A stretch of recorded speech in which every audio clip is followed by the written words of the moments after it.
So our next puzzle is to figure out how to get water into the house without it freezing in the winter. The old system just used a garden hose as a supply, and it needed to be blown out every fall. We're going to insulate and heat this little thing. We're going to go down as far as we can, probably hitting the water table with our supply, and then insulate the heck out of that, and then come up into the house with a bunch of insulation around our pipes and have the little heater going in here.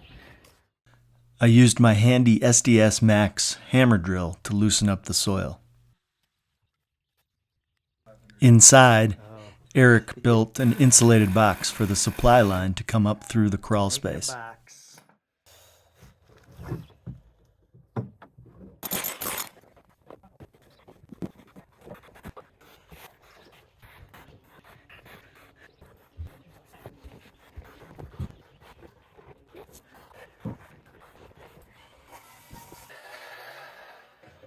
Below grade here. 40 inches below grade, a little insulation over the top, and we should be good.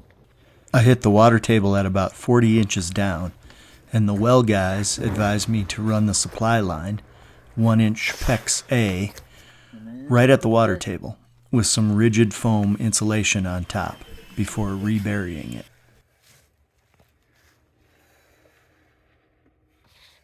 I put a second layer of insulation down, then buried the pipe and added 2 dedicated circuits, one for the pump and one for a GFCI.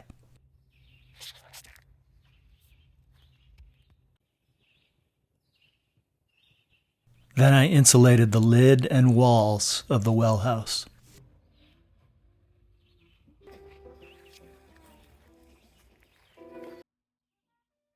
The weight of the lid provides a tight seal to the walls. Inside, we added a small plug-in heater to keep it at 60 degrees.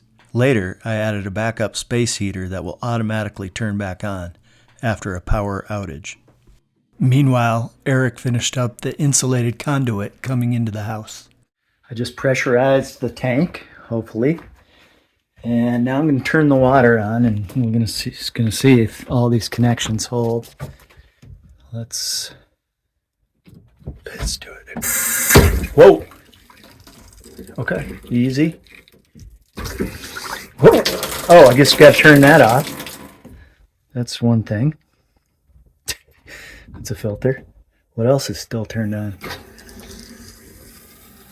Okay, there goes that filter. There goes that filter.